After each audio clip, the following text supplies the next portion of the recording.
Bonsoir et bienvenue à tous pour cette nouvelle émission Dispute en Doum. Alors on est de plus en plus nombreux à manger bio. Alors pour ou contre une agriculture 100% bio, c'est le thème de notre émission ce soir.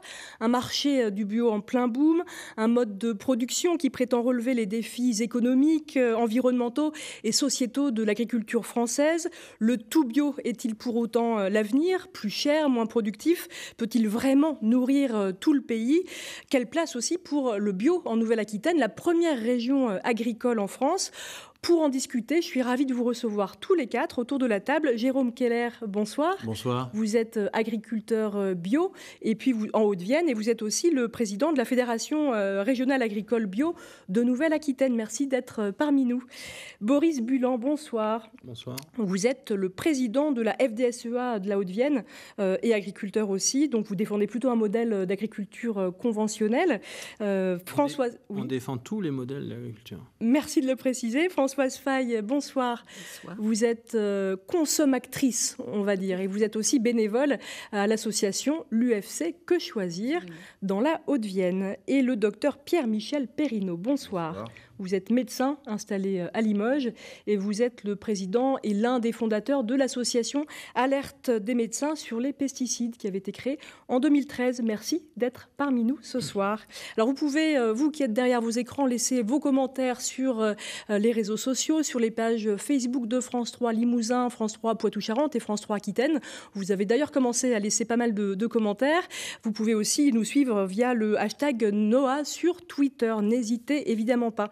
Je vais poser la première question à Jérôme Keller.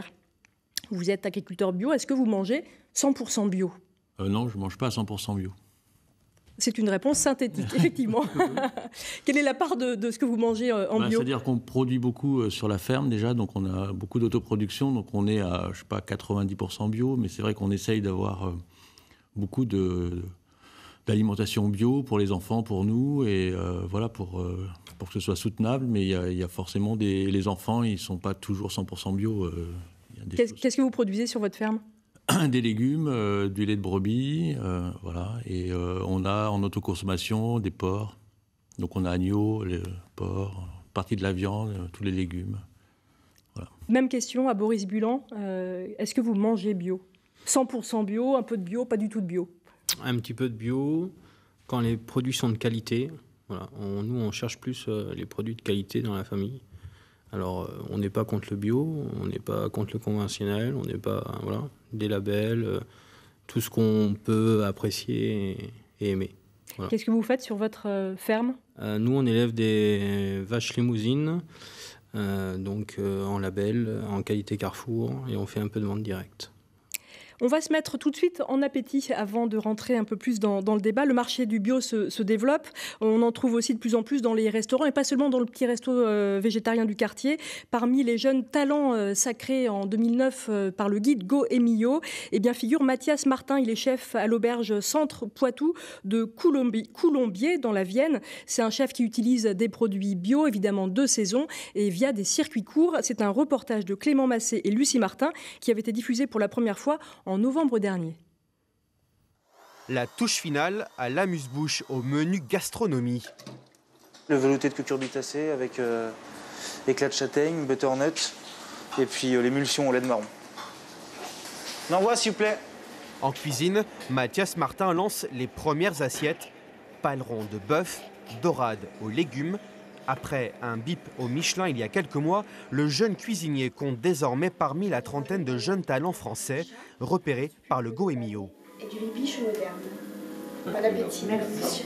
Ça fait 2 distinctions en une année, donc ça fait vraiment plaisir d'être reconnu par des guides qui sont célèbres comme le Go Emilio.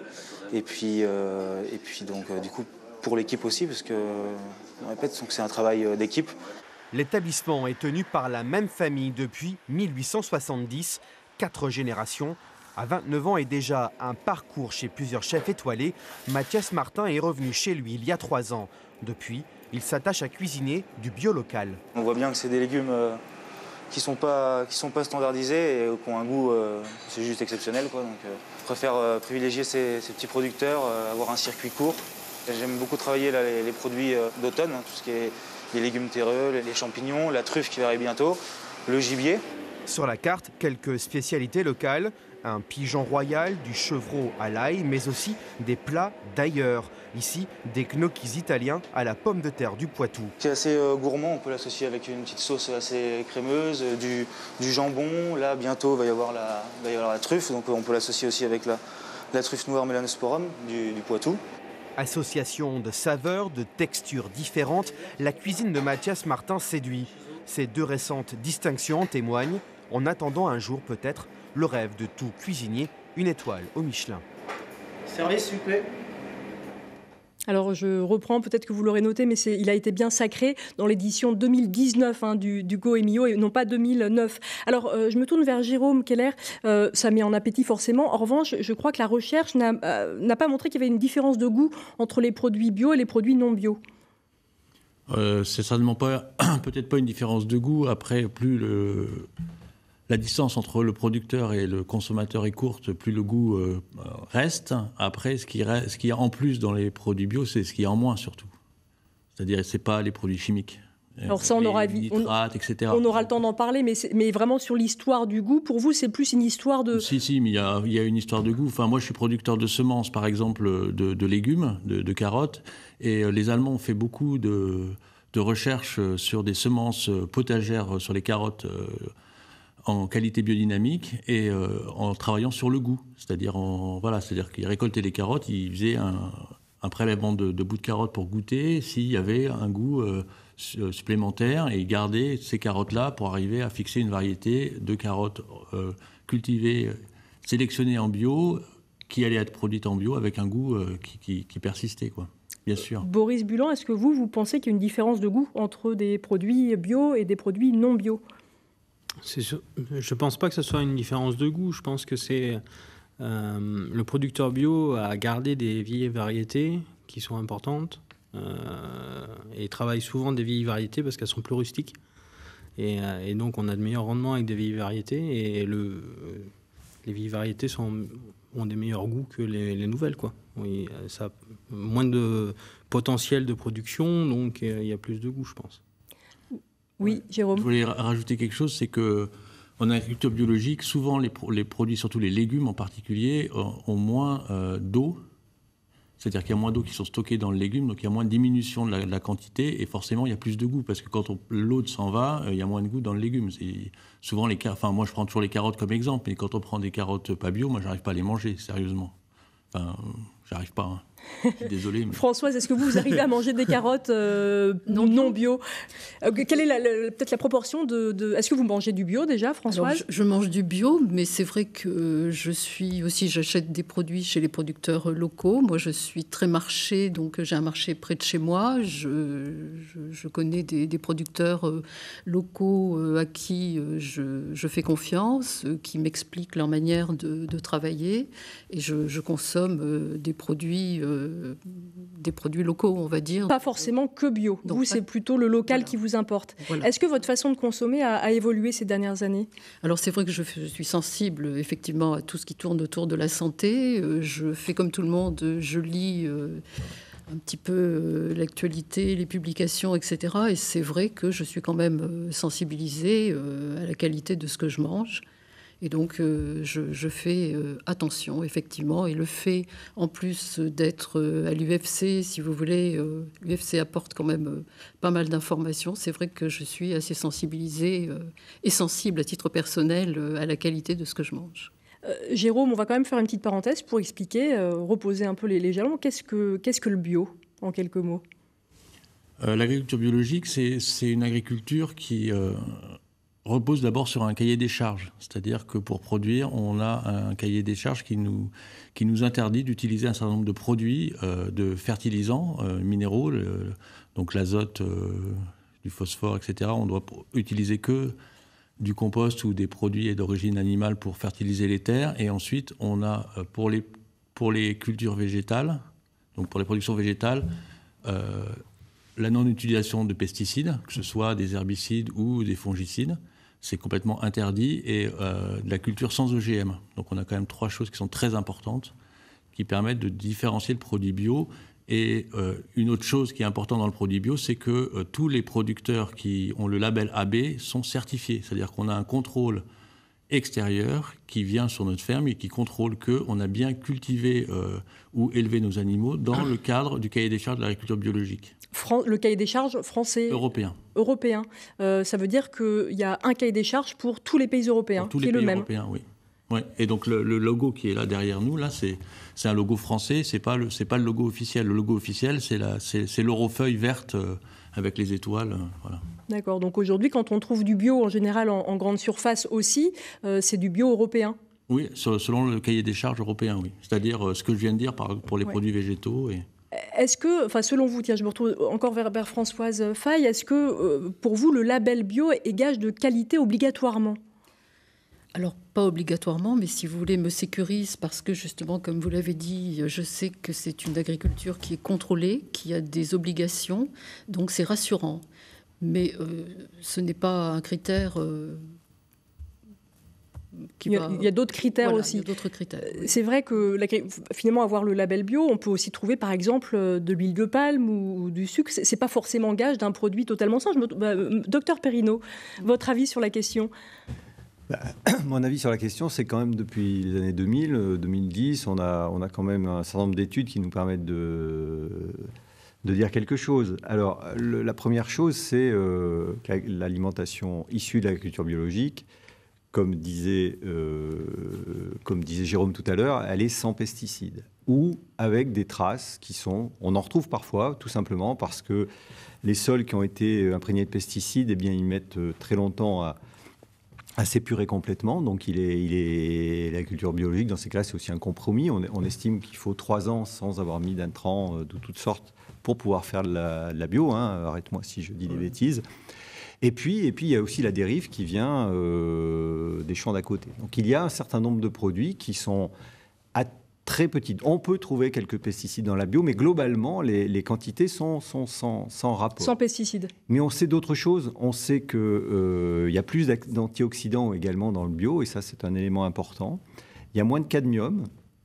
Et puis, sont sorties quelques études qui sont encore plus intéressantes, qui permettent de dire que, en fait, c'est bon pour la santé. Et la dernière, c'est l'étude Nutrinet Santé qui est sortie, c'est une partie de l'étude Nutrinet Santé qui est sortie il y a, je ne sais plus... Le 28 octobre dernier, c'est passé. Oui, il y a quelques mois, il n'y a pas très longtemps, quoi. Et qui montre qu'en effet, chez les plus forts consommateurs de bio par rapport à ceux qui en ont part, mais on le retrouve incriminé dans beaucoup de littérature sur les pesticides. Alors, on va revenir sur la question et l'enjeu de la santé, mais d'abord, je voudrais parler aussi de l'enjeu environnemental. Vous parliez des pesticides. J'ai envie de me tourner vers Boris Bulan. Vous êtes donc agriculteur, plutôt dans le conventionnel. Est-ce que vous utilisez aujourd'hui des pesticides sur votre exploitation ? Moi, j'en utilise, toujours raisonné, parce que d'abord, les pesticides coûtent cher. Et si on l'utilise, c'est pas pour rien. Le problème si on n'en utilise pas, on va diviser les rendements par 2 et on va augmenter les coûts. Ça, c'est sûr. Après, franchement, en Haute-Vienne, on n'utilise pas énormément de pesticides sur le nombre d'hectares qu'on a. On peut avoir d'autres soucis ailleurs, mais sur les pesticides... C'est pas le département effectivement qui en utilise le plus. Il y a 5 ans, en Nouvelle-Aquitaine, c'est la Gironde d'ailleurs qui en utilise effectivement le plus, avec la vigne. Voilà. Donc nous, en Haute-Vienne, il y a 5 ans, on n'avait pas d'indice d'IFT. En fait, c'est l'indice du nombre de passages d'herbicides ou d'insecticides. Donc cet indice-là, on ne le connaissait pas. Alors que tous les autres départements avaient un indice... existant et que nous, on n'en avait pas. Est-ce que vous êtes d'accord sur le fait que l'agriculture conventionnelle est polluante avec l'utilisation des pesticides notamment ? Aujourd'hui, l'activité humaine est polluante. Donc, c'est vrai qu'on veut toujours être plus blanc que blanc. Le premier pollueur...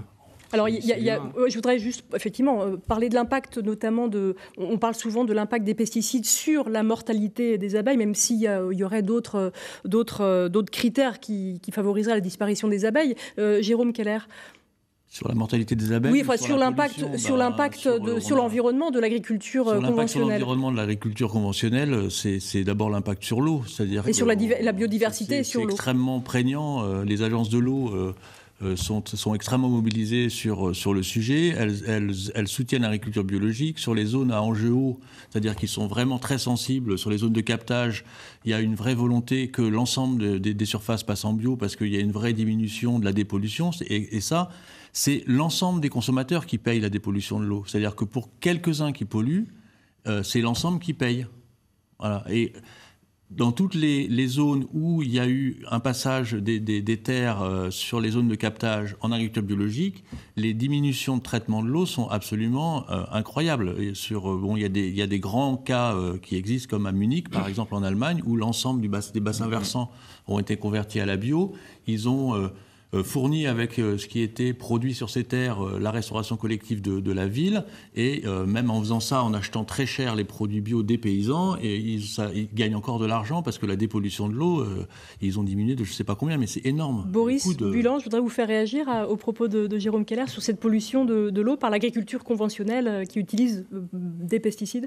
Alors, il me semblait que il y avait sur des captages où il n'y avait que de la forêt autour du captage, c'était un captage qui était le plus pollué. Donc techniquement, même si on plante et même si on met de la forêt, la pollution, voilà, elle existe, ça dépend ce qu'on fait. Voilà. Jérôme,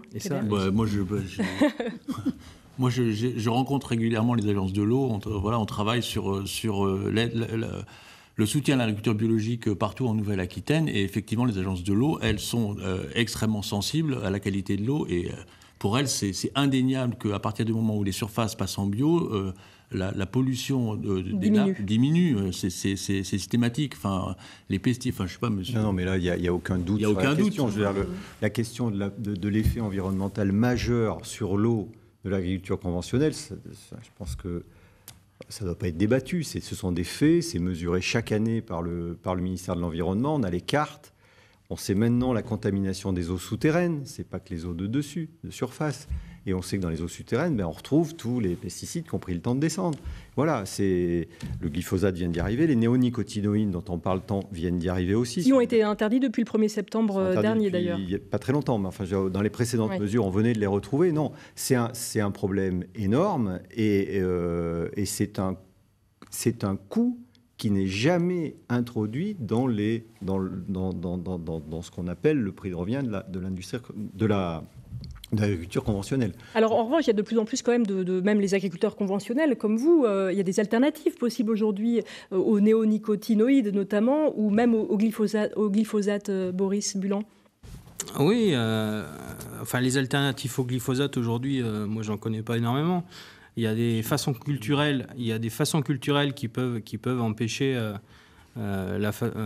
l'épandage de glyphosate si d'abord on a le temps.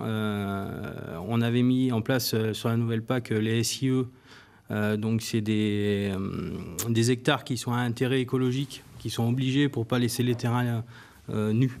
Quand vous avez une sécheresse comme ça s'est passé l'année dernière, quand on n'a pas d'eau, on peut planter tout ce qu'on veut, il n'y a rien qui pousse. Voilà. Après, on a semé, c'est pas le souci. Après, il nous faut il faut nous laisser nous adapter parce que les pesticides, moi, si demain on me dit il n'y a plus besoin d'en mettre, pas de souci, quoi. Mais il faut nous laisser un peu de temps quand même pour.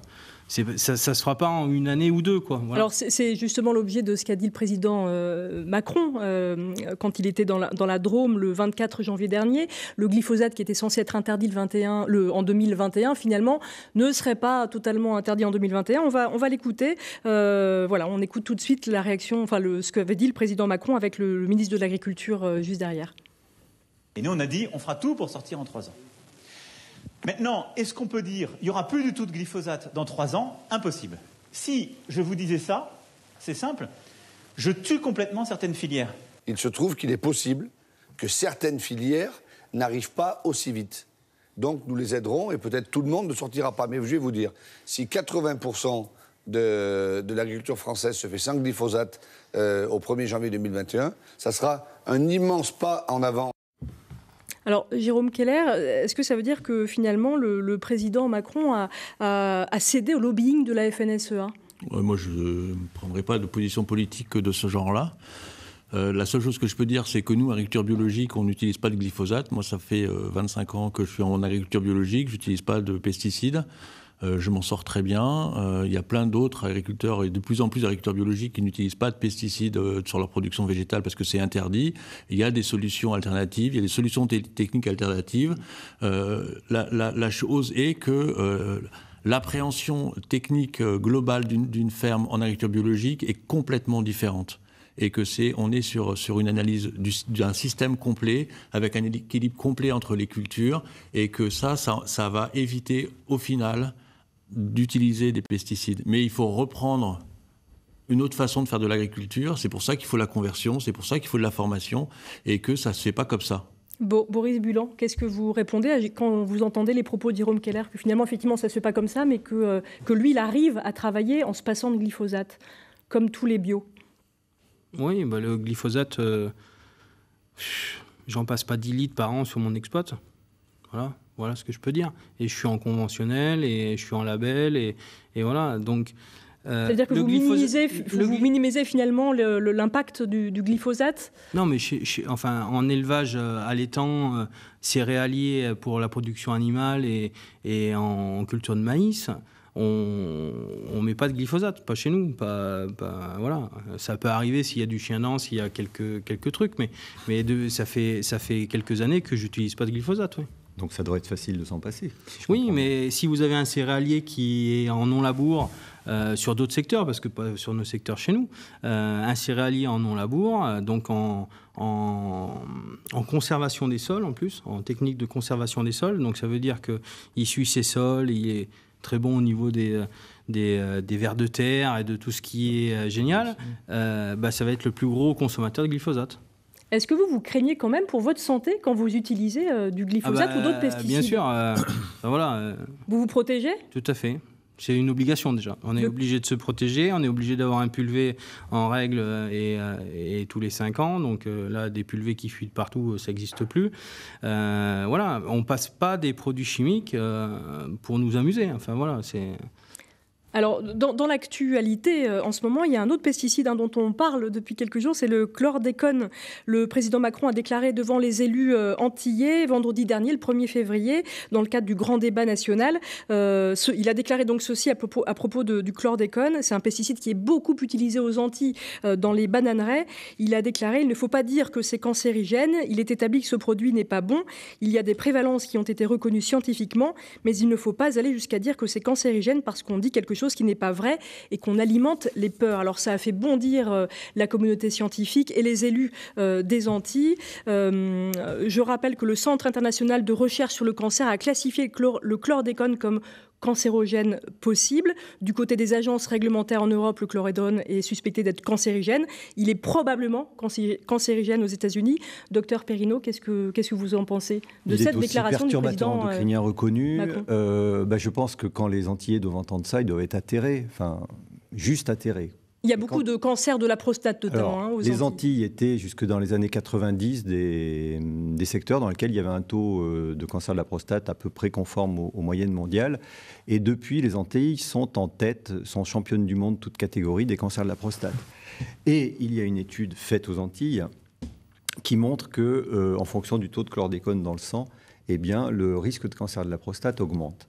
Tout le monde est d'accord pour considérer dans la communauté scientifique que c'est quand même un élément à charge extrêmement lourd. Je dis ça pour ne pas dire que c'est une preuve certaine.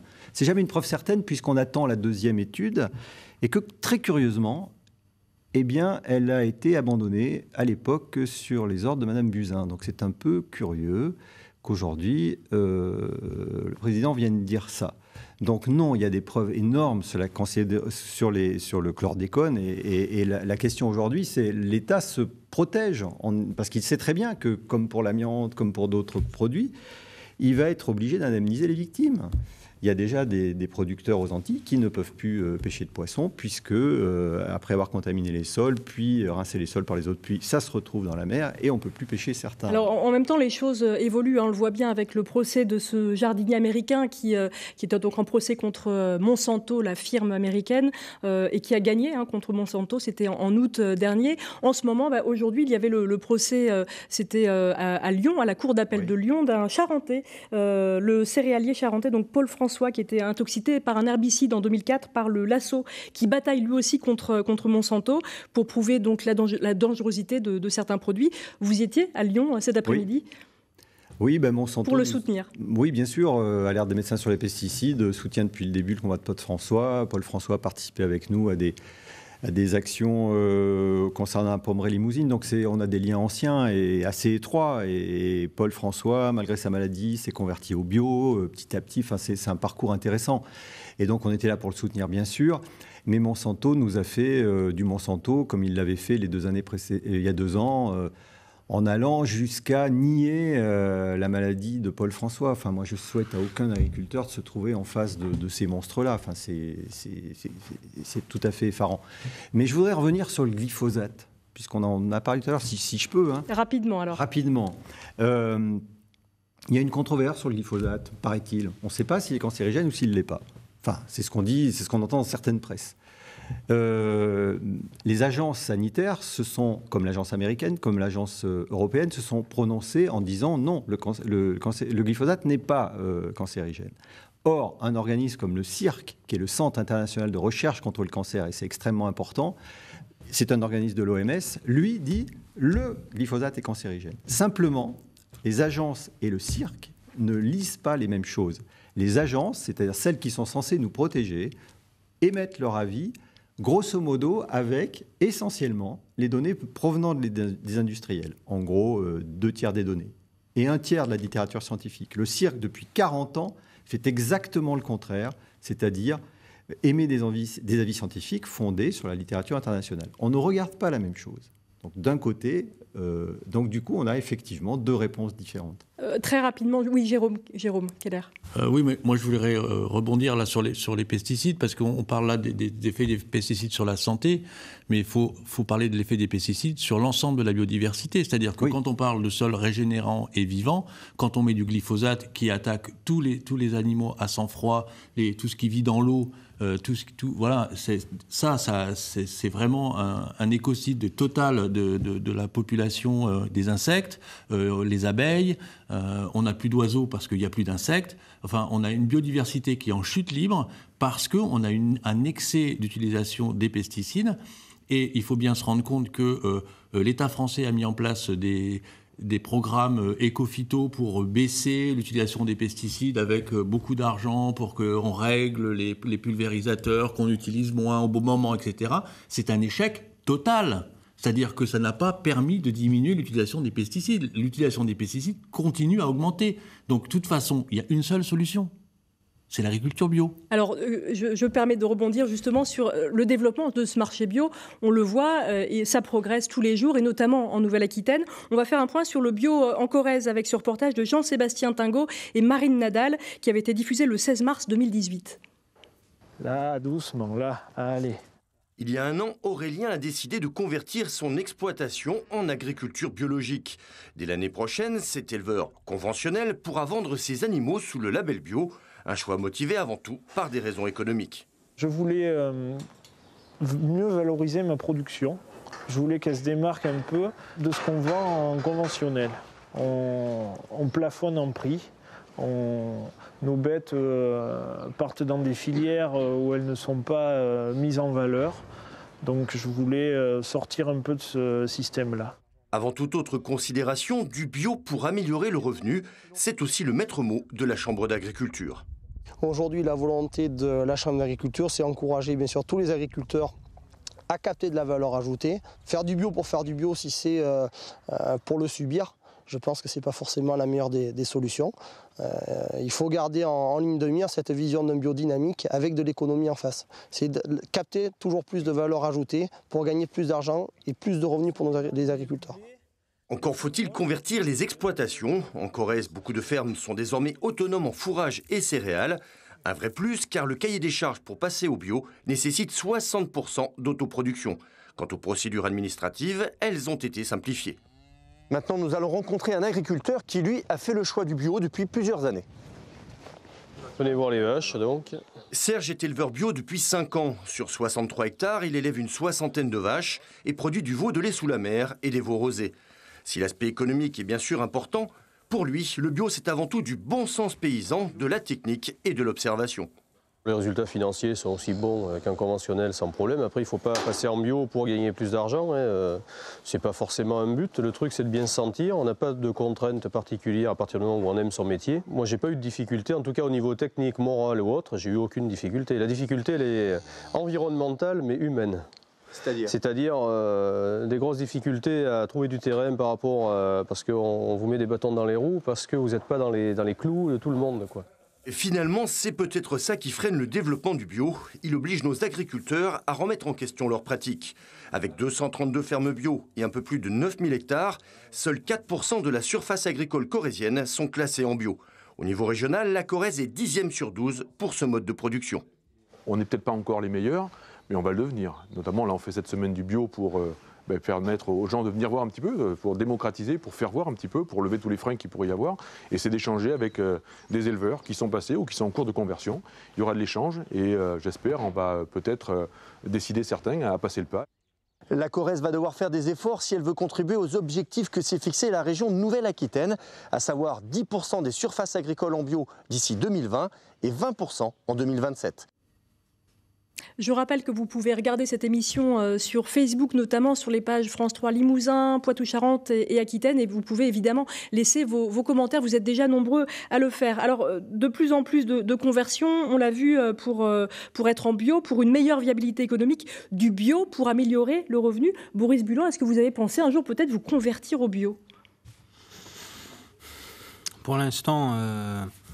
Pourquoi pas ? Si demain la filière est structurée et si on arrive à vendre toute notre production en bio, parce que sur des veaux de lait on peut faire du bio, sur du broutard ou du babi qu'on envoie en Italie c'est un peu plus compliqué, et sur de la vache de réforme, le pourcentage de bio n'a pas explosé non plus, quoi. En plus sur la production de viande aujourd'hui, on a des labels et des critères de qualité qui se rapprochent du bio. Après, dans mon système, il y a quoi ? Il y a un produit de traitement de bio, que je ne pourrais pas faire en bio. Voilà. Et après, il n'y a pas grand-chose.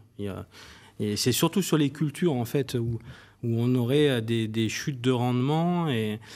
Et nous, on n'est pas contre le bio à la FNSEA du tout. On est même porteur de ce projet-là. Ce qu'il nous faut, simplement, c'est des filières structurées. C'est des filières structurées. Et il nous faut... Je vois quand même Jérôme Keller qui fait un petit peu la moue en vous entendant dire ça. Il nous faut quand même qu'on n'importe pas des produits bio d'Europe ou même d'autres pays. Parce que si on n'a pas assez de production, si on importe des produits bio qui n'ont pas le même cahier des charges que le nôtre, voilà. En fait, ceci dit, le cahier des charges est européen aujourd'hui, Boris Bulan. Aujourd'hui, si le glyphosate, on ne peut pas l'interdire d'ici 3 ans sur des secteurs, c'est pas nous. Mais si nous, on l'interdit en France et qu'en Europe, on le fait quand même, il va y avoir distorsion de concurrence. Et déjà que l'agriculture française n'est pas dans une forme phénoménale quand même. Alors, à part les gros groupes ou les trucs comme ça, mais on ne peut pas dire que l'agriculture française, aujourd'hui, depuis 15 ans, on exporte moins, on fait moins on arrive de moins en moins à vivre de notre production. Et c'est ça. Il faut, quand j'entends M. Macron dire pas de problème, il faut monter en gamme avec les labels, tout ça dans nos viandes, et qu'il ouvre avec le Mercosur des viandes hormonées, avec des OGM, voilà. Parce que nous, aujourd'hui, la viande label est sans OGM quand même. Voilà. Jérôme Keller, quels sont les plus grands freins à la conversion au bio aujourd'hui et au développement encore du bio ? C'est d'accompagner les agriculteurs. Parce qu'en fait, ça s'appelle une conversion parce que c'est un choc culturel. C'est pas une religion, hein, rassurez-moi. Non, c'est pas une religion. Non, mais c'est un choc culturel. C'est-à-dire que on a appris à l'école à cultiver d'une certaine manière, pour avoir tant de quintaux de blé, il faut mettre tant d'engrais, il faut traiter à telle période, etc. Quand on a un animal malade, on appelle le vétérinaire qui va donner un antibiotique. Et puis, à chaque fois, on a un mode curatif. Alors qu'en fait, une ferme en bio, c'est une ferme qui va être auto-résiliente. C'est-à-dire qu'en fait, l'équilibre de la ferme va se faire au sein de la ferme. Et ça va pas s'acquérir ni dans les 3 premières années de conversion, ça va s'acquérir sur la durée, parce que l'agriculteur, il va être obligé de réfléchir à sa façon de produire, de façon à ce que l'ensemble des cultures et des animaux qui sont sur la ferme soient en équilibre, c'est-à-dire vivants et pas malades. Alors plusieurs fois, Boris Bulan a souligné le problème de rendement. Ça, c'est aussi ce qui est souligné par les non-bio. Et d'ailleurs, je voudrais qu'on évoque ensemble une étude qui ressort d'ailleurs régulièrement, qui voudrait prouver que le bio pourrait nourrir la planète entière. Mais quid effectivement des rendements qui sont moins importants en agriculture bio, et l'agriculteur bio finalement demande plus de surface agricole utile. Oui, enfin, il y a plusieurs études, mais il y a Solagro qui a fait une étude il n'y a pas très longtemps qui s'appelle After 2050, qui sur une projection à 50% d'agriculture bio en France en 2050. Et après, il y a d'autres études pilotées par la FAO qui proposaient 100% d'agriculture bio pour l'ensemble de la planète. Globalement, ils arrivent à peu près au même résultat, c'est-à-dire que si on garde le mode de consommation actuel, il faut 10 à 12% de terres agricoles en plus. Alors c'est quand même intéressant, surtout qu'en France, on perd tous les 10 ans un département français par l'artificialisation des sols, donc les grandes surfaces, les routes, les ronds-points. On a moins en moins de fermes chaque jour aussi. Oui, voilà, on a moins en moins de terres agricoles. De terres agricoles. C'est pas la ferme, c'est de terres agricoles. C'est ça. Que l'urbanisation nous prend tous les ans. On a aussi moins d'exploitations qui disparaissent chaque jour. On a moins d'exploitations, mais... Et les exploitations s'agrandissent. Ah, c'est pas moi qui le dis, oui. Ce sont les chiffres. Oui, si vous voulez, mais enfin, s'agrandir, on reste quand même à taille humaine quand même. On n'est pas aux États-Unis, on n'est pas en Espagne, on n'est pas. Ceci dit, on a des fermes-usines qui se développent aussi en Nouvelle-Aquitaine. Sur la projection Solagro de After 2050, si on garde le mode actuel d'agriculture, on perd 53 000 emplois agricoles d'ici à 2050. Si on passe à 50% de bio, on augmente légèrement le nombre d'actifs agricoles. Donc, ça veut dire que pour vous, si on passait quasiment à 100% en bio, on aurait plus d'emplois aussi. C'est simple, ça par contre on a le chiffre, quand les fermes qui sont en bio, c'est 1,4 fois plus d'emplois que les fermes en conventionnel. Mais alors ce que je voudrais comprendre, c'est par rapport aussi à l'étude dont vous parliez, aux études dont vous parliez, est-ce que c'est possible, oui ou non, à l'échelle peut-être 2050, de nourrir la planète entière, enfin déjà, parlons de la France, en tout bio? Oui. Ce que a dit l'étude de la FAO, c'est pas moi qui l'ai inventé. Oui. Après, il y a des conditions. Alors, il faut effectivement les conditions. Les conditions, c'est manger moins de viande. Et puis. Absolument. Ça rejoint des préoccupations nutritionnelles par ailleurs. C'est-à-dire qu'on ne peut pas, comme tu le disais, on peut pas. C'est une conversion, le passage en bio, donc on ne va pas mener la ferme comme on le faisait en conventionnel. Ça, j'ai rien à dire là-dessus. Mais on ne peut pas non plus dire qu'on va nourrir le monde de la même façon. Il est clair que les riches de la planète mangent trop de viande. D'abord pour eux, ça induit un certain nombre de maladies cardiovasculaires, ça tout le monde est d'accord. Et ça induit une occupation des sols, etc., qui n'est pas optimale. Donc effectivement, il faut considérablement réduire ces rations de viande. Mais il y a un autre élément que je trouve qui est souligné, enfin qu'on ne souligne pas souvent dans ces études, c'est que ce sur quoi avait insisté une étude INRA, c'était de dire qu'actuellement, 75% de la nourriture de la planète repose sur 15 variétés végétales et 5 espèces animales. Ça, c'est d'un casse-gueule sans nom. C'est-à-dire, vous mettez une épidémie là-dedans et vous vous étonnez de ne plus maîtriser l'affaire avec des... Quid de la biodiversité, c'est ce que Jérôme évoquait tout à l'heure. C'est ce que disait Jérôme tout à l'heure. Et ça, ce sont des éléments importants. C'est-à-dire que ce n'est pas que le bio ne pourra pas nourrir le monde, c'est que le conventionnel ne pourra pas le faire, je pense. En tout cas, il y a des menaces. Et celle-là me paraît une menace. François, juste avant, je voudrais avoir votre avis aussi de consommatrice. Manger tout bio, ça veut dire aussi effectivement peut-être manger moins de viande, plus de légumes et de céréales bio. Est-ce que vous, c'est votre façon de vous nourrir ? Écoutez, c'est une réflexion à avoir. Effectivement, pourquoi pas ? Ça induit également de payer un peu plus cher, mais je pense que le consommateur et la consommatrice que je suis est prête à payer le juste prix et même à payer plus cher la qualité. Et le bio en particulier. Jérôme. J'ai deux réflexions par rapport à l'étude 100% de bio, c'est que l'industrialisation de l'agriculture fait que entre la fourche et la fourchette, il y a 30% de gaspillage d'alimentation. Donc on a 30% de production alimentaire qui disparaissent et qui servent pas à la nourriture des hommes déjà. Donc déjà, c'est aussi un défi, c'est d'être capable, en changeant le mode de production agricole, de changer le mode de distribution, c'est-à-dire avoir des circuits de proximité, de produire en local, de façon à ce que... On va revenir évidemment à la distribution et puis au circuit court, mais juste avant, je voudrais quand même faire réagir Boris Bulan à ce que vous avez dit sur nourrir tout le monde en bio, ça veut dire changer aussi de paradigme pour vous. Ça veut dire aussi, effectivement, pour tout le monde, peut-être manger moins de viande, plus de légumes. Est-ce que ça vous semble possible ? Aujourd'hui, il y a encore des famines dans le monde et on n'arrive pas à nourrir tout le monde. Alors, avoir l'utopie de dire on va nourrir tout le monde avec du bio, moi je veux bien tout entendre, mais pour vous c'est utopique. Mais non, c'est pas utopique. Il faut qu'on tire là-dessus. Mais en fait, l'agriculture c'est une agriculture mondiale. Donc, comment vous allez demander à un Américain de consommer du bio ? Il en a même pas. C'est pas qu'il veut pas le consommer, c'est qu'il en a même pas à consommer. Ça veut dire que pour vous, rester compétitif au niveau mondial, ça veut dire ne pas forcément faire de bio. Soit techniquement, on nous protège et pas de souci, on reste franco-français. Et là, non, on parle de l'Europe là. Non, franco-français. On a commencé avec la réglementation sur les pesticides concerne l'Europe. C'est une réglementation européenne. Mais comment au niveau européen, on peut aller à l'OMC et demander à importer des OGM, du soja OGM qui est au niveau désherbé avec du glyphosate 2-3 fois sans le faire crever, ou du colza pareil, OGM, qui s'il tombe du camion, on n'arrive même plus à le détruire dans les fossés. Ça, on ne l'a pas en France. Il faut le dire quand même. Oui, on l'a en France. Mais on de quoi ? On l'importe. Mais on ne le produit pas. Alors on est d'accord. Moi, j'ai un petit producteur en Charente qui me fait du soja non OGM, céréalier, soja non OGM pour mes vaches. Il me le vend pas plus cher que le tourteau de soja qui vient des États-Unis. Mais ça veut peut-être dire qu'il y a des alternatives possibles ici. C'est ce que vous êtes en train de dire. Ça veut dire qu'est-ce qu'on peut faire nous en France sans regarder ce qui se passe ailleurs et développer un modèle français ou européen. C'est pas un modèle français qu'on a développé, c'est que le modèle que vous critiquez, c'est celui que la FNSEA a mis en place depuis des années. Celui-là, les importations, on est quand même contre les importations. Il me semble quand même que le modèle d'élevage basé sur les importations de soja, c'est quand même des choix qui ont été pris à une époque. Alors je suis ravi de vous entendre dire qu'on peut revenir là-dessus, c'est génial.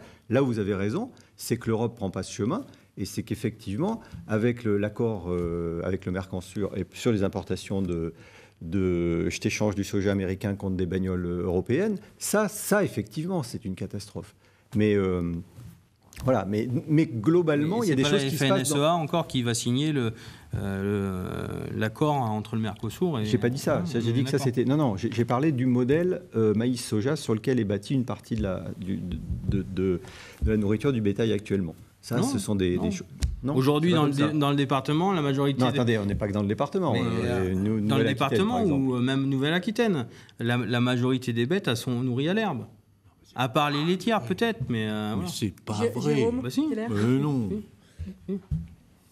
Enfin, vous n'êtes pas d'accord avec ce que je suis pas d'accord parce que la base de l'agriculture, de l'élevage conventionnel, c'est maïs en silage et après un correcteur azoté qui est souvent du soja et souvent du soja OGM. Donc, voilà. Et nous, on a ce problème-là sur la conversion des fermes et des fermes laitières en agriculture biologique, c'est-à-dire qu'il faut revoir tout le système et que d'un seul coup, quand on explique aux paysans qu'il peut produire l'ensemble de son fourrage sur la ferme en faisant des légumineuses, en cultivant de la luzerne, etc., il arrive à limiter. Alors c'est sûr, il a une baisse de production, mais il a aussi, étonnamment, une baisse de ses charges. C'est-à-dire qu'on dit, oui, il baisse sa production de 25%, mais il baisse ses charges de combien ? C'est énorme, parce qu'effectivement, à partir du moment où il autoproduit la nourriture de ses vaches, que la santé est limitée sur son domaine, qu'on a les techniques pour produire des fourrages, de l'herbe avec des légumineuses, qu'il arrive à équilibrer ses rations avec ce qu'il produit sur sa ferme, et ben ça marche. Il y a beaucoup de laitiers aujourd'hui qui travaillent avec du colza non OGM, hein. du tourteau de colza qui vient de France. Voilà. Et après, vous avez l'État qui accepte... alors, le colza qu'on fait manger aux vaches, c'est en fait du colza qui sert pour le bio, pour le bioéthanol. Et après, Total demande de faire une usine au bioéthanol à l'huile de palme et l'État français donne l'accord. Alors qu'ils auraient donné l'accord sur du colza, et ben ça aurait fait plus de tourteaux pour nos vaches et on n'était pas obligé d'acheter du soja OGM, où c'est Trump qui nous dit vous allez l'acheter ce prix-là ou ce prix-là. Voilà. Alors, je voudrais qu'on en vienne à la distribution. Vous avez commencé à l'évoquer, Jérôme, il y a quelques instants. Certaines structures réfléchissent à une meilleure politique. À Poitiers, la Biocoop du Poids Tout Vert est devenue une société coopérative d'intérêt collectif. Consommateurs, salariés et producteurs en sont les sociétaires. Un autre exemple aussi, un projet de supermarché participatif à Poitiers. Reportage tout de suite d'Isabelle Hirsch et Thomas Chapuzot qui avait été diffusé pour la première fois en juin 2018. À l'origine, le Poids Tout Vert est né grâce à l'initiative de consommateurs en 1991. Depuis, la structure n'a cessé de grandir. Aujourd'hui, un changement de statut a été décidé pour permettre à d'autres catégories de personnes de s'impliquer dans son fonctionnement. L'intérêt, c'est de pouvoir partager avec le plus grand nombre notre projet et être autour de la table. Du coup, dans le conseil d'administration, il y a des représentants de l'ensemble de ces catégories de sociétaires. Et donc, ça permet à la fois d'avoir le point de vue du consommateur, qui bien sûr ne va pas être le même point de vue que celui du producteur. Et qu'est-ce qu'un partenaire a pour intérêt de venir avec nous et qu'est-ce qu'il va rechercher dans l'image qu'on peut aussi porter à l'extérieur. Marie-Claude est une adhérente de la première heure. Elle apprécie de pouvoir donner son avis sur la politique globale à mener. C'est bien évidemment au quotidien la PDG, Séverine Le Breton, elle va gérer et continuer à gérer l'entreprise et les salariés à faire leur travail au niveau des magasins et tout ça. Mais au niveau de ce qu'on veut pour le développement la bio et puis pour cette entreprise en particulier, je pense qu'on aura tout le monde son mot à dire et je trouve que c'est bien. Pour Florence, cette nouvelle possibilité de devenir sociétaire pour les producteurs comme elle est un plus pour l'avenir des produits bio et pourrait permettre de trouver des solutions en lien direct avec le développement durable. Sur Poitiers, il y a vraiment un travail à faire avec les producteurs et les magasins, de pouvoir concentrer la distribution et pouvoir, par exemple, livrer un point pour pouvoir après dispatcher, qu'on ne soit pas chaque petit producteur à livrer tous les magasins. Et pour moi, ça, c'est un point important. Ce mode de fonctionnement en coopérative fait des émules. Un projet de supermarché participatif est en cours d'élaboration à Poitiers avec des adhérents qui donnent un peu de leur temps pour gérer le magasin. Le principe, c'est d'ouvrir un supermarché qui repose sur un ensemble de valeurs éthiques pour mieux consommer autrement, avec des adhérents qui sont les seuls à pouvoir faire leurs courses dans ce supermarché, avec l'idée de pouvoir acheter des produits entre 20 et 40% moins chers, d'avoir une offre de produits qui prend en compte les spécificités locales, les producteurs, de travailler au plus près d'eux pour travailler autrement et mieux. La première boutique ouvrira en avril 2019. Les consommateurs auront donc le choix d'adhérer à l'une ou l'autre structure. Les circuits courts, la solution. Alors peut-être que là, finalement, vous serez tous d'accord. Boris Bulan, vous faites, vous d'ailleurs aussi, de la vente directe sur votre exploitation ? Alors moi, sur mon exploitation, je fais de la vente directe. Ça représente à peu près une vingtaine de vaches par an. Je fais partie de l'association 87 dans l'assiette où on fournit des magasins en direct comme Carrefour Boisseuil. Donc le 87 dans l'assiette, ça vient de chez nous, de près de chez nous. On connaît les transformateurs, on connaît tout. Donc ça, c'est des solutions, effectivement. Parce qu'il y a moins d'intermédiaires, donc on paye moins d'intermédiaires. Ouais, alors vous, ça ne vous coûte pas plus cher. Et nous, on en vit mieux parce qu'il y a moins d'intermédiaires. Et en fait, on maîtrise tous les coûts des intermédiaires. Donc voilà. Donc ça, c'est une très bonne solution. Après, penser qu'on va manger toute la viande qu'on produit en Haute-Vienne, c'est faux. Voilà. Donc oui, ça peut répondre à des consommateurs, ça peut répondre, mais on produit trop. On ne peut pas tout vendre 100% en circuit court. C'est votre avis aussi, Jérôme Keller ? Il faudrait appeler ça des circuits de proximité, en fait. Oui, effectivement. La différence entre circuit court et proximité ? C'est-à-dire qu'un circuit de proximité, ça veut dire qu'en fait, on organise... il y a forcément de la transformation, il y a des produits agricoles qui doivent être transformés. Un circuit court, c'est vendu du producteur au consommateur, mais il y a des produits qui doivent être transformés, donc il faut que le transformateur soit dans la boucle. Voilà. Donc, par exemple, il y a la biscuiterie qui a été montée à côté de la Corab. Donc, la Corab, c'est une coopérative d'agriculture biologique à base végétale à Saint-Jean-d'Angély. Et donc, ils ont monté une biscuiterie à côté. Et donc, la Corab collecte les céréales. C'est transformé sur place en biscuits. Et les biscuits sont vendus sur la Nouvelle-Aquitaine. Voilà, ça, c'est un circuit de proximité, une filière qui s'organise avec des producteurs et tout le monde se connaît dans la filière. En local. Françoise Faye, est-ce que vous allez acheter vos produits près de chez vous ? Mais justement, oui, voilà. Vos produits bio ou pas bio, d'ailleurs ? Alors absolument, c'est pour ça que je vous parlais tout à l'heure de marché, c'est vrai, où on a la proximité avec les producteurs locaux que l'on connaît, avec lesquels on peut échanger, on voit comme ils travaillent. C'est quand même très agréable en plus, puisqu'il y a un échange humain.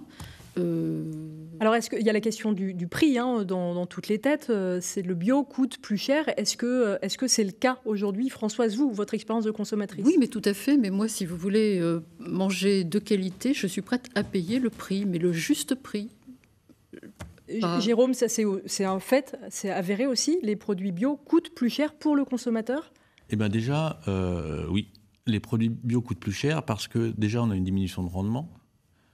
Souvent, pour produire en bio, on a plus de main-d'œuvre. Par exemple, pour les légumes, on a besoin de plus de main-d'œuvre parce que le désherbage, il est tout forcément manuel. Voilà. Ensuite, si on change son modèle alimentaire, c'est-à-dire qu'on... Parce qu'aujourd'hui, effectivement, toutes les familles ne peuvent pas forcément se payer des produits bio. Eh bien, après, c'est pareil, c'est ce que disait M. Perrineau, c'est si on change son modèle alimentaire, on mange plus de protéines végétales, on diminue sa consommation de viande, et ben en fait, globalement, on va pas dépenser plus pour son alimentation, et on peut avoir l'alimentation de qualité. Tout à fait, on peut manger bon, effectivement, en consommant moins de viande. Parce que la viande coûte cher, donc on mange moins de viande et on mange plus de légumes et de céréales. Est-ce qu'on peut aussi acheter ces produits ? Et oui, on le peut, mais est-ce que vous êtes pour ou contre acheter ces produits bio en grande surface, Jérôme ? C'est-à-dire qu'il y a des produits bio qui sont... sur le reportage qui est passé, là, c'était donc la Biocoop, le Poitou-Vert, le réseau Biocoop. C'est un des premiers réseaux de distribution de produits bio. C'est des petites surfaces 100% bio qui a toujours été associé au réseau des agriculteurs bio. Maintenant, avec le boom de la consommation, forcément, on trouve des produits bio en grande surface. Carrefour s'intéresse, si on lit... Mais c'est une bonne chose. Mais est-ce que c'est une bonne chose pour vous ? C'est à partir du moment où nous, au niveau du réseau de l'agriculture biologique, quand on travaille avec Carrefour ou quand Carrefour nous approche, on fait un contrat de filière où on essaye de faire du commerce équitable avec Carrefour. Et sinon, on ne travaille pas avec eux. C'est-à-dire qu'on refuse de rentrer dans un système où on va faire du dumping sur les prix pour vendre moins cher. Voilà, l'alimentation, ce n'est pas quelque chose qui se brade. Je voudrais, oui, pardon. Oui, je voulais, dans le même domaine, pardon. Non, vas-y. Docteur Perrineau. Oui, je voulais juste dire, apporter... Il me semble qu'il y a quelque chose que doit relever la bio aussi, c'est faut qu'on fasse attention, du moins, à pas promouvoir, à pas aggraver les inégalités sociales de santé. Et pour ça, je crois qu'il y a un moyen d'entrée qui est la nourriture des cantines scolaires. Et ça, vous me faites ma transition. Vous êtes absolument merveilleux. Alors on en dit un mot dans un instant, mais parce qu'on va regarder tout de suite un exemple très concret. Pardon, je ne savais pas. Mais non, mais ne vous excusez pas, c'est parfait. C'est à Mussidan, le maire a annoncé la baisse du prix de la cantine scolaire bio. C'est possible car les cuisiniers qui fabriquent tout sur place sont approvisionnés localement et luttent contre le gaspillage en éduquant les enfants. Reportage d'Elsa Arnoux et Pascal Tinon. Est-ce que tu en veux un peu plus ? Oui. Au menu ce midi, soupe de pommes de terre et de chou-fleur. Un plat bio, comme 85% des produits cuisinés dans cette cantine. Et ce n'est pas tout. On va étudier au budget 2019, donc au mois de mars, donc une diminution assez drastique donc, du prix des repas. Une mesure pour répondre au mouvement des Gilets jaunes et redonner du pouvoir d'achat à ses administrés. Nous pourrons donc faire économiser à chaque parent, pour un enfant, donc 80 € par an sur le prix des repas. Pour appliquer ce tarif unique, la cantine a revu son mode de fonctionnement. L'approvisionnement est local, comme ses saucisses et ses lentilles. Mais surtout ici, tout est fait maison, de quoi réduire les coûts. Un velouté, c'est des légumes de base et qui ne sont pas trop chers. Donc ça nous permet, de diminuer le prix et avec des produits locaux. Autre mesure, la lutte contre le gaspillage. Chaque jour, pour responsabiliser les enfants, les déchets sont pesés. Voilà, à peu près 10 grammes par enfant aujourd'hui, le double d'hier. Des mesures concrètes pour offrir une alimentation de qualité et à moindre prix aux 261 enfants du restaurant scolaire de Mussidan. Alors Françoise Faye, je m'adresse à vous, à votre fibre maternelle, vous êtes maman. Est-ce que c'est important pour vous l'éducation des enfants? Est-ce que vous avez transmis ça aussi à vos enfants, la façon de se nourrir? Absolument, et surtout, au travers de l'UFC, je m'occupe des rendez-vous conso, où la fédération met à notre disposition des mallettes pédagogiques où on transmet justement la manière de moins gaspiller, de mieux consommer à différentes populations. On rencontre des jeunes, des moins jeunes et des seniors. C'est un des buts. Je suis très sensible, effectivement, au fait de ne pas gaspiller, de consommer, encore une fois, au juste prix et de regarder les étiquettes. C'est quelque chose de très important, justement. Alors, au-delà de l'agriculture, là, je parle des produits plus industriels, plus manufacturés que l'on trouve. Regarder les étiquettes est très important parce qu'on trouve plus la liste des ingrédients est longue, plus il faut s'éloigner de ces produits-là. Et ça, c'est un combat effectivement de l'UFC que choisir. Boris Bulan, voir effectivement que la nourriture bio se développe aussi dans les cantines scolaires. C'est quelque chose qui vous satisfait ou qui vous inquiète? Parce que finalement, c'est aussi peut-être la remise en question du modèle conventionnel. C'est pas inquiétant. Ce qui est le plus inquiétant, c'est qu'en Haute-Vienne, il y a une plateforme agri-locale qui fonctionne. Donc, qui peut faire du bio ou du conventionnel ou du label, tout pareil en viande. Et on n'a pas assez de producteurs, surtout en fruits et légumes, pour fournir agri-local. Pourquoi pourquoi Parce que l'agriculture bio est difficile et ça demande une technicité bien supérieure à l'agriculture conventionnelle. C'est tout. Une technicité d'ailleurs qu'on apprend quand même de plus en plus aujourd'hui quand on fait des formations agricoles. Je m'adresse à nos deux agriculteurs. Normalement, ça doit être maintenant obligatoire maintenant. Donc, Normalement. Boris. Aujourd'hui, dans les écoles, je ne suis pas sûr qu'on apprenne vraiment l'agriculture biologique. Et je pense que c'est sûrement une erreur des lycées, des collèges où on en discute, on en parle, mais après... Ça, c'est un enjeu aussi pour le développement du bio. Il faut quand même reconnaître à l'enseignement agricole, au lycée agricole de la région Nouvelle-Aquitaine, et par une vraie volonté régionale, que il y a une grosse conversion des fermes des lycées agricoles en bio. Par exemple, Naves est 100% en bio depuis longtemps maintenant.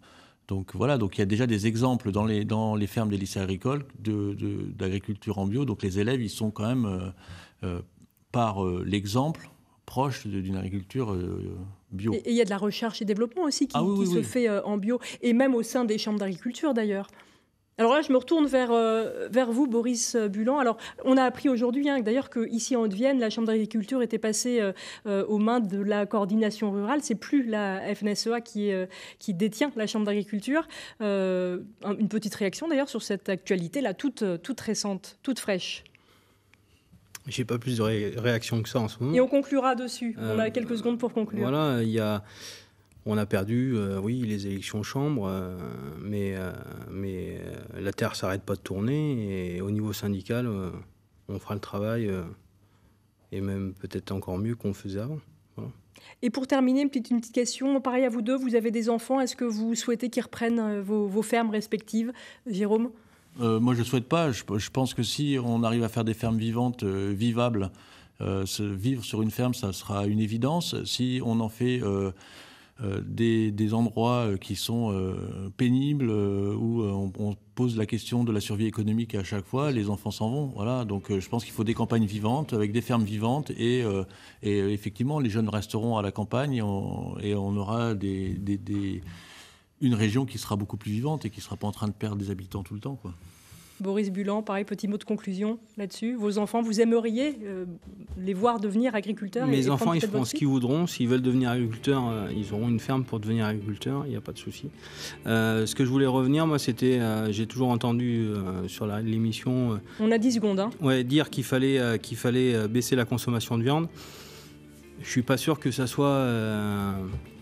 Alors on n'a pas le temps, Boris, de revenir sur la consommation de viande, on n'a vraiment que quelques secondes. Je ne suis pas sûr que ça soit dans la philosophie dans le monde. Merci beaucoup, on doit terminer. On aurait pu faire encore une heure d'émission. Merci à tous et merci à toute l'équipe en régie et sur le...